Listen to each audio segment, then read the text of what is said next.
Hello, I'm glad you're here. I'm Heelsgood Dan, and I would like to welcome you back to what I believe is going to be the final episode of Eternal Hope.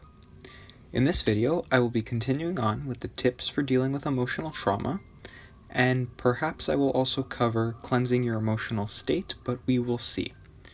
In the last video, my first tip was to know your triggers, followed by accepting the present or what you cannot change.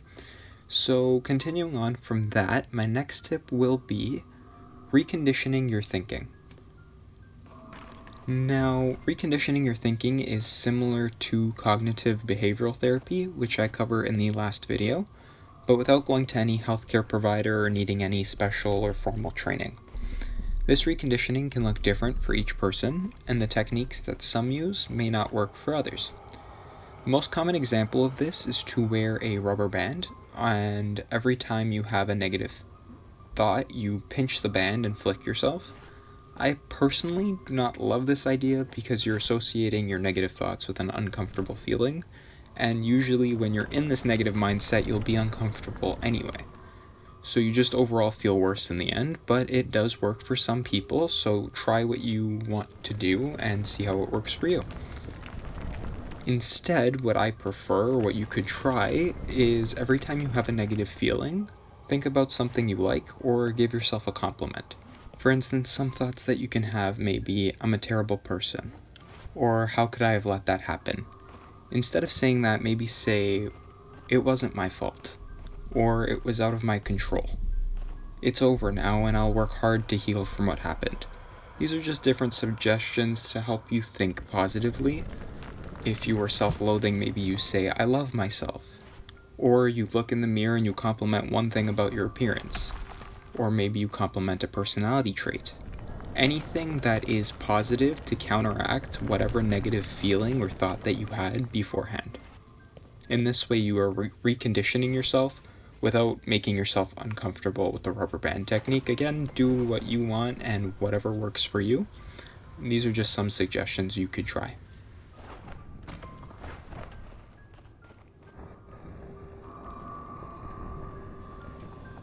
Oh, my sweet child, it's time for a feast. Dear God, what the hell is that? Oh, okay. That was horrifying, and you gotta admit it's kind of funny to have a fairy voice, and then there's just some demon in the background. But at least I can use this time to continue talking about ways to counter emotional trauma. So my next tip is to have an outlet. Now, I spoke about this in my previous video on coping with grief, but to add to it, I want to explain the why and the rationale for having an outlet. So when you are stuck in a negative thought pattern, you can become depressed or anxious, you lose self-esteem, you start to doubt yourself, etc. So the point of having an outlet is to cleanse yourself of these thoughts and to have a clear mindset. Essentially, it is a reset of your negative outlook. So this positive outlook can look how you want. It could be journaling, drawing, talking to friends, talking to a therapist. Maybe you try meditation and mindfulness, some deep breathing exercises, just every time you have a negative thought, to have something to counter it and remove it from your mind. So this is similar to the reconditioning tip, just with a little bit more of an in-depth explanation as to the why. So this clarity can help you cope with the stress and focus on what your goals currently are. Whether it's to move on from the trauma, to love yourself, to get an education, to work out, whatever it may be. Anyways, moving right along into the next tip, which is to face the difficult times head on, and to use your power. Now, I know that kind of sounds insane, like how do you expect me to just tackle my trauma and problems with this so-called power that I don't have? I understand why you may feel like that, but you do have power, and I'm here to explain why. So, have you ever wondered why I ended my videos with, there's power in each choice that you make? Go on, take a second. Alright, so I say that because I can suggest that you like and subscribe, maybe you leave a comment or dislike, all I want, but at the end of the day, only you, and only you, have the power to make that choice. So I can't force you to do it, and every decision that you make carries weight. If you're indecisive, it's probably because you are scared of the outcome of your choice or fear of making the wrong one. Maybe when you were a kid, you never had a choice, so you're scared to take ownership of that. I will go into that more, hopefully, in another video, like how childhood trauma and parenting affect how you perform and the decisions you make now. But think of how powerful that is. Your decision matters. Acknowledging that fear means you acknowledge that what you do matters. Your decision and the outcome of that decision matter. And you can use that power to get support, or to motivate you to work out, or eat better, or quit bad habits, etc. The right choice depends on where you want to go, what you want to do, and how you want to get to the destination that is your goals. Alright, my second last tip that I have is to be grateful for what you have. I know that when you have a negative mindset and you're going through a dark time, it can be very difficult to see the bright side of things. You may think my life is horrible, how can I be grateful, every day sucks, everything is the same, everyone sucks, everything is boring. But take a moment to reflect on your day and really think. There has to be at least one good thing that happened in that day. I know it sounds hard to believe when you are in the bad mindset, but just really think about it. So, was the sun shining? For a moment, did you bask in that sunlight and feel the warmth, and feel almost a calming feeling, even if it was just for a split second? Be grateful for that moment. Practicing gratitude increases mood and reduces negative thought patterns. When you're thankful for something, you're overall happier and feel a weight lifted.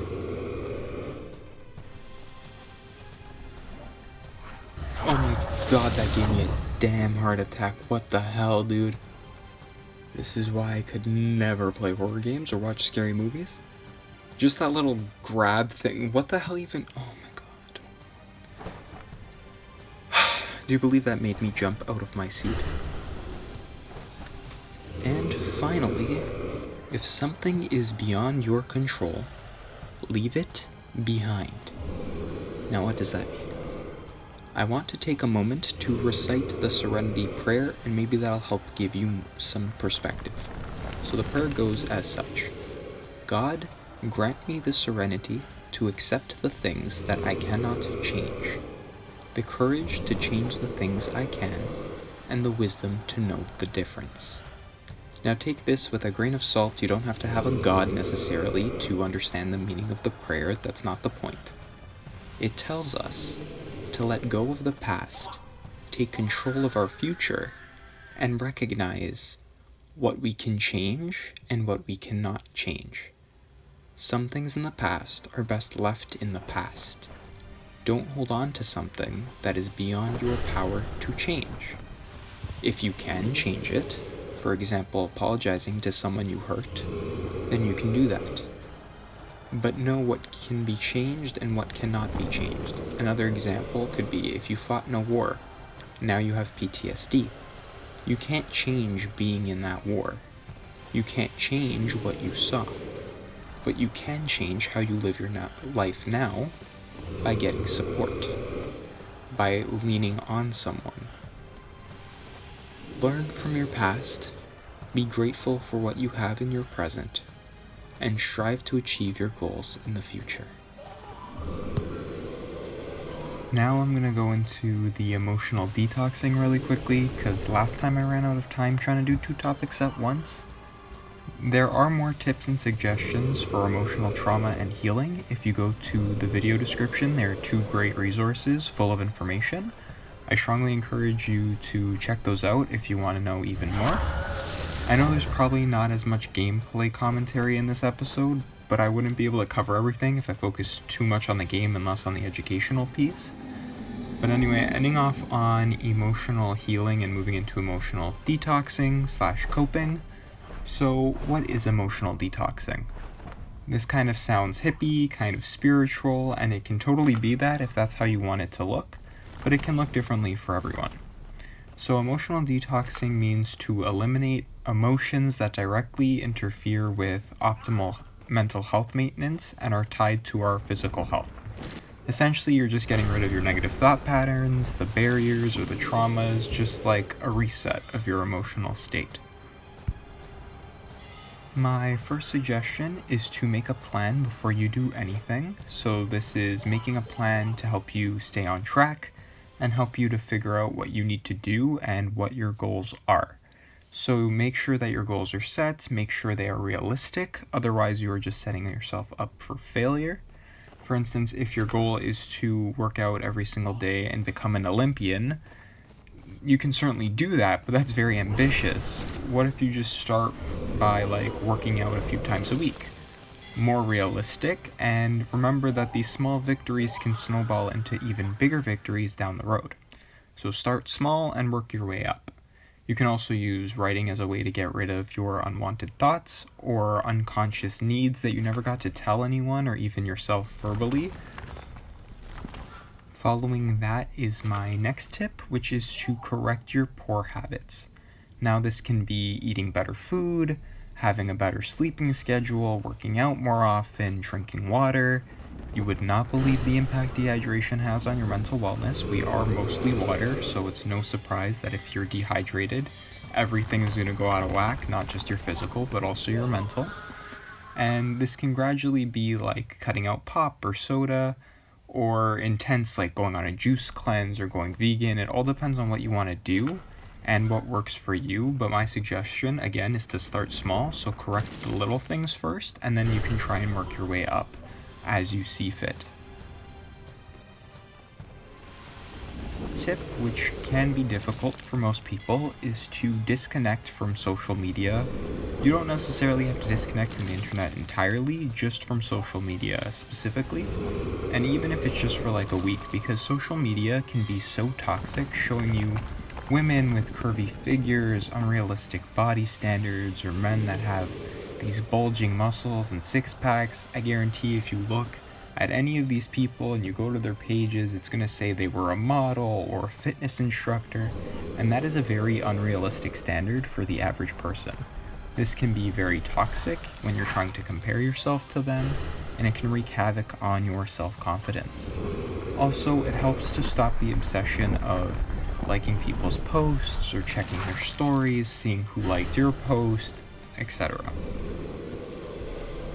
And finally, my last tip for emotional cleansing, which I told you would be really quick, is to be kind to yourself. So if you make a mistake, like you cheated on your diet, you skipped the gym, you checked social media, it's okay. We are human, and as humans, we are flawed, and that is okay. Learning to love yourself, learning to accept yourself, and all of your flaws can help you recognize what's actually important in your life and recognize the areas from improvement. And you can extend this into helping and forgiving other people. Holding on to grudges slowly tears away at your emotional and mental well-being. More often than not, when you're forgiving someone, you're actually helping yourself. I know it kind of sounds strange, but when you forgive someone, you're helping yourself. Practicing forgiveness allows you to acknowledge that you are upset, process your emotions, and accept whatever happened to make peace with it and let go of it. Stop! You can't defeat me!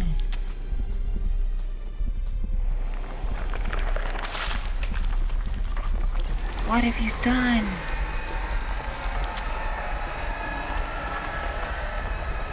Alright, so that wraps up the emotional cleansing / detoxing. Again, the links in the description have way more information on it. I just tried to cover it very briefly. If I tried to cover all of it like I wanted to, it would not have fit within the time frame of the video. So I strongly encourage you to look into that. And I believe that will conclude the educational piece for this video. Your kind invaded my home and kidnapped my children. Those scientists, those pitiful little creatures, they didn't care about anything except power. The experiments they did, the slaughter, I couldn't take it anymore. I hunted them one by one. I feasted on their despair. I swore to bring chaos upon their world. your world.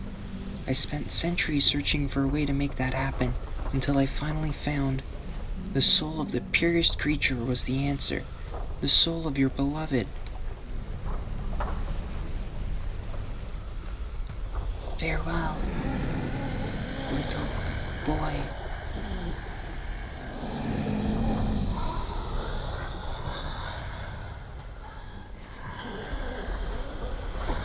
I know that thing sucked, but you gotta feel a little bit bad for him.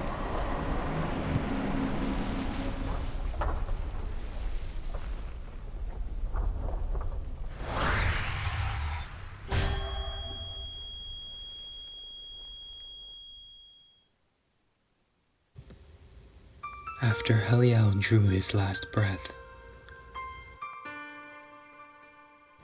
Tibby went to find his love. He needed to find her before it was too late. Inside the lantern, there was another dimension. A prison realm for condemned souls. I know this lantern. Thresh. There, she waited for him. She really just sat still. She had no doubt about his promise. They were reunited again.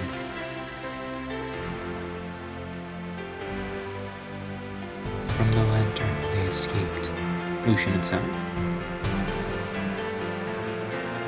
and ran as the temple collapsed around them.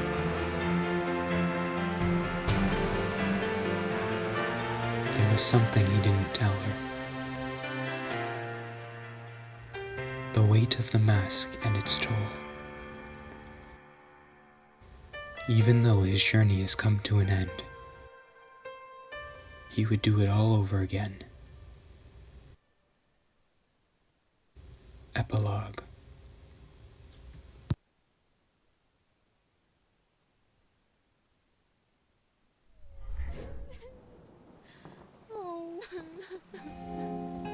Oh damn, so he ended up dying. So we started this journey to save her, and we did. Throughout this entire game, we lost her, we weren't reunited, and then finally, we ended up saving her, and we still could not be together. What a beautifully tragic ending. To do what it takes to save someone you love. He gave his life for her. He pretty much sold his soul for her.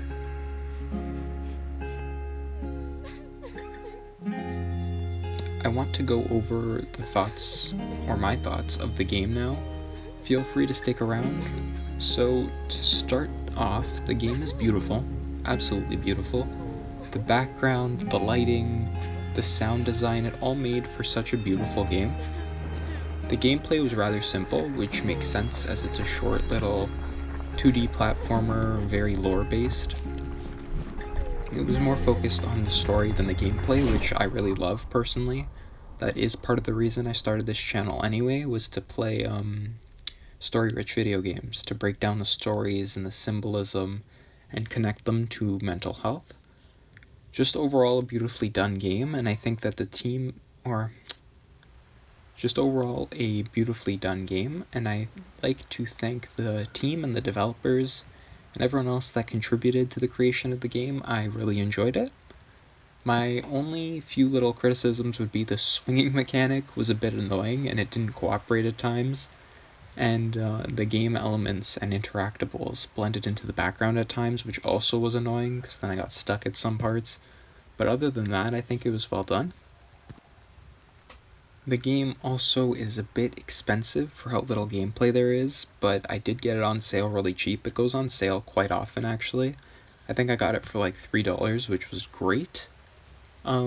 If you really like to be a completionist and get through the game, there are achievements. I turned them off just so it wouldn't pop up throughout the game in the bottom right. So yeah, if you're a completionist, it's great to just replay because of how short it is and 100% it in no time. If you have time to kill or just want a cute little story game to play through on your own, it's great for that as well. It was only, I don't even know, even with all my deaths, I think it only took about 3 hours to play through. That's all I really have to review of it. The game overall, again, was really cute, beautifully done. I enjoyed it. The characters felt a tad flat, but other than that, again, I'd like to thank the creators of the game.